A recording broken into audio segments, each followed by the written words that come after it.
Ya, ini adalah minggu pertama bulan Agustus yang artinya waktunya Samsung buat launching Galaxy Note series terbarunya mereka. Cuma sekarang ini gue bukan lagi di Amerika ya, ini masih di Jakarta aja karena kan lagi pandemi kayak sekarang. Tapi alhamdulillahnya gue masih dapat kesempatan buat nyobain yang pertama kali di Indonesia. Nah, tahun ini seperti biasa ya, Samsung ngerilis ada dua varian Galaxy Note 20 series, yaitu Note 20 Ultra dan juga Note 20 yang biasa. Gua ngerasa Samsung masih pertahanin bahasa desain Note 10 yang lebih maskulin. Materialnya seperti yang udah gua duga, pakai kaca untuk backdoor dan aluminium buat framenya. Warnanya ada bronze, black, dan white.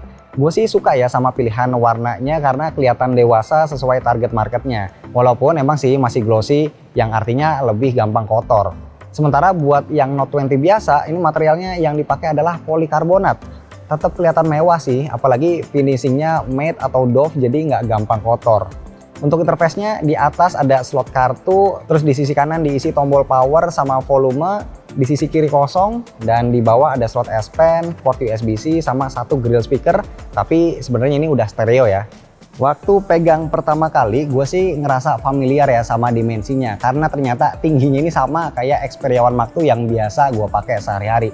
Cuma enaknya di Note 20 Ultra ini ukuran layarnya lebih gede karena bezelnya lebih tipis. Panel layarnya masih pakai Dynamic OLED berhiaskan punch hole di tengah, resolusi WQHD di 90Hz atau Full HD Plus di 120Hz. Nah, yang menarik selain udah kepasang anti gores bawaan, ternyata layar Note 20 Ultra ini udah dilapis Gorilla Glass 7. Sementara yang Note 20 biasa layarnya Super AMOLED Plus 6,7 inci, permukaannya itu flat, resolusinya Full HD Plus di 60Hz aja.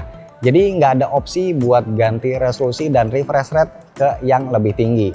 Oke, sekarang kita ngomongin speknya. Gua tahu kalian pasti pada penasaran sama chipsetnya. Untuk Note 20 series yang dijual di Indonesia itu pakai Exynos 990. Nah, untuk Note 20 Ultra pilihan kapasitasnya ada 8256 dan 8512. Dua-duanya ada slot micro SD. Sementara untuk Note 20 yang biasa itu 8256 aja dan sayangnya nggak punya slot micro SD. Punya dimensi bodi yang beda, pastinya kapasitas baterai antara yang Ultra dan biasa juga beda. Kalau yang Ultra itu 4500 mAh, support 45 watt, yang biasa cuma 4300 mAh. Selain baterai, kamera juga jadi hal yang ngebedain antara Note 20 Ultra dan Note 20 biasa. Sebenarnya sih sama-sama triple kamera, tapi beda resolusi. Berurutan dari atas ke bawah, setup kamera Note 20 Ultra itu 12 megapiksel ultra wide, 108 megapiksel wide, sama 12 megapiksel periskop 5 kali optical zoom. Nah, kalau Note 20 yang biasa, main kameranya justru cuma 12 megapiksel, ditemenin lensa 64 megapiksel telefoto 3 kali optical zoom, sama 12 megapiksel buat ultra wide. Untuk kamera depannya sama-sama 10 megapiksel. Interface kameranya tentunya masih familiar ya, bisa langsung ganti-ganti lensa dengan pilihan zoom yang banyak banget. Buat ganti modenya bisa slide menu yang bawah. Tapi yang paling menarik buat gua adalah mode Pro Video yang ngumpet di menu settings. Di mode ini kita bisa rekam up to 8K 24 fps, bisa juga slow-mo Full HD 120 fps pakai rasio sinema 21:9.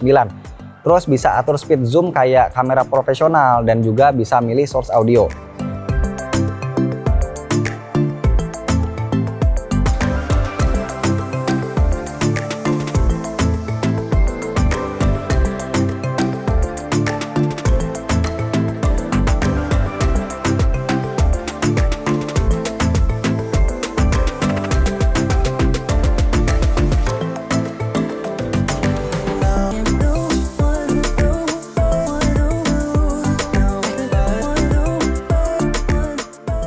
Terus Samsung juga udah upgrade S Pen di Note 20 series ya pastinya, secara ini jualan utamanya.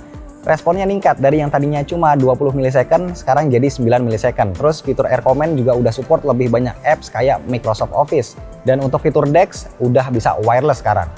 Nah, sekarang yang nggak kalah penting pastinya adalah soal harga dan ketersediaan. Untuk Note 20 Ultra yang 8256 itu harganya 17.999. Untuk yang 8512 itu 19.999. Dan untuk Note 20 yang biasa 8256 itu harganya 14.499. Dan bisa pre-order itu mulai 6 Agustus, diambilnya 21 Agustus. Pastinya untuk ikutan pre-order ini kalian bisa dapetin Galaxy Buds Live secara gratis dan juga pastinya ada potongan cashback dari bank-bank tertentu. Jadi itu aja info yang bisa gua sampein soal Note 20 series. Jadi info yang lebih lengkapnya nanti akan gua sampein di video reviewnya. Jadi kalian tungguin aja.